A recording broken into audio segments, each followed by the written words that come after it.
দেশের সব খবর দেখতে চোখ রাখুন এসটিভি নিউজে। আপনারা দেখছেন এসটিভি। বিরোধী যারা ছাত্র সমাজ যারা আন্দোলন করছে তারা কিন্তু আস্তে আস্তে নেত্রীর কথা মতো তারা কিন্তু তবে সেই সাথে সাথে শৈশবতে আরেকটা খেলা হচ্ছে, সেটা হলো আমাদের ভিতরে আওয়ামী লীগের ভিতরে একটা গ্রুপ তাদের সাথে হাত মিলে আমাদেরকে প্রতিবন্ধ করার জন্য তারা নানান রকম ষড়যন্ত্র করছে। এই যে নায়েব জর্দারের উপরে হামলা, এটা আমি মনে করি যে কোটা বিরোধী যারা তাদের হামলা না, এই হামলা আমাদের আওয়ামী লীগের পক্ষের কিছু সন্ত্রাসী বা বিদ্যমান বিএনপি করেছে। এটা আমরা যাওয়ার সময় পরিষ্কারভাবে দেখতে পারলাম যে কারা এই হামলা করেছে, আমাদের উপরে ইটপাটকে ছুড়া হয়েছে।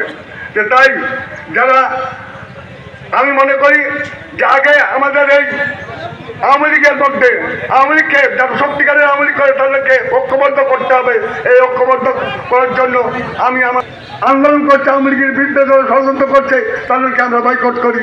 তাহলে মানে আমরা মনে করি যে এই ষড়যন্ত্রকারীদের বহিষ্কার করতে পারলে আওয়ামী লীগকে আমরা ঐক্যবদ্ধ করে সঠিকভাবে সঠিক ধারা রাজনীতি করতে পারবো। আজকে যদি আওয়ামী লীগের মধ্যে যদি আমরা ঐক্যবদ্ধ করে সঠিকভাবে রাজনীতি করতে পারতাম তাহলে আজকে এই কোটা বিরোধী এই আন্দোলন এরকম মুচকে দিতে পারতো না, আর আজকে এই জাতীয় ঘটনাও ঘটতো না।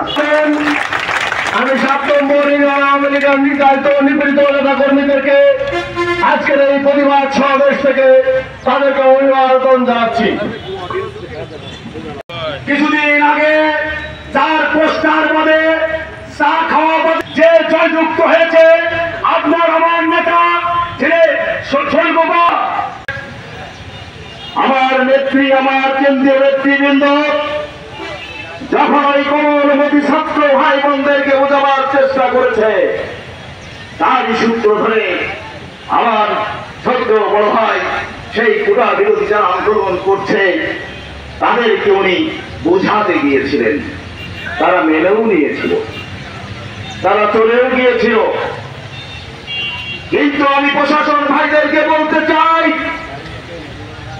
তারা চলে যাওয়ার পর এই 50-60 জন লোক কারা আপনারা চিহ্নিত করুন, না হলে সর্বপার অবস্থা কিন্তু ভিন্ন দিকে মরবে।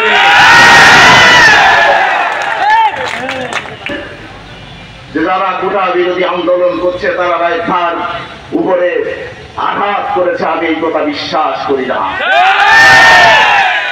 কারণ আমরা যখন আমার নেতাকে যখন আঘাত করা হয়েছে, আমরা শোনা মাত্রই আমার নেতার কাছে এসেছিলাম। আমার নেতা প্রত্যেকটা কর্মীকে ধৈর্যের সাথে মোকাবেলা করবার জন্য মাইকে ঘোষণা করে তাদেরকে বাড়িতে পাঠিয়ে দিলেন। আমরা যখন ফিরলাম আমাদের গাড়ির উপরে অ্যাটাক করা হলো। কারা করলো? সাবকার মোল্লা সাহেব আর হাকিম মোল্লা সাহেবের আমাদের হামলা করা হলো। তারপরে কি করে বুঝবো যে কোটা বিরোধী আন্দোলন নাই নায়েব ভাইকে আঘাত করেছে? এটা আমি মানতে রাজি না। ষড়যন্ত্র করেছিল, ষড়যন্ত্র চলছে, ষড়যন্ত্র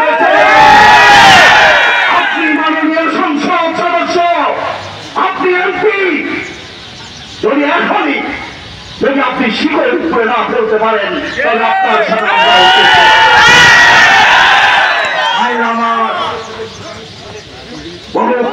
কর্মীরা ঘরে তো শুতেই পারছে না, আমার কর্মীদেরকে একের পর এক কুপায়ে হাঁটুতে ফিরে পঙ্গু করে দিচ্ছে। ক্ষমতা নাই ভাই, ওদের সাথে ওদের চেয়ে আমাদের কম নাই। আমরা কোনো অবস্থাতে এদের চেয়ে আমাদের কম নেই। আমি আপনাকে অনুরোধ করব, আপনি আপনার নিজের ঘরকে সামলান। আমি চ্যালেঞ্জ করে বলে গেলাম, যদি শঙ্কুপার বুকে মাথা উঁচু করে দাঁড়াতে পারি তো জীবনে আর রাজনীতি করবো। কষ্ট লাগে, দুঃখ লাগে, একটা সৎ রাজনীতিবিদ তাকে হত্যা করবার ষড়যন্ত্রে লিপ্ত। চেয়ারম্যানরা আসলেন না, আওয়ামী লীগের নেতারা আসলেন না। আমি প্রশাসন ভাইদের বলতে চাই, খালি ওই কোটা বিরোধী আন্দোলনের দিকে না তাকিয়ে আজকের এই ঘটনার মূল হোতা যারা তাদেরকে আপনারা ধরুন, আপনারা আমি বলছি এর মূল হোতা হচ্ছে শামীম মোল্লা। পরবর্তী সংবাদ দেখার আমন্ত্রণ জানিয়ে শেষ করছি।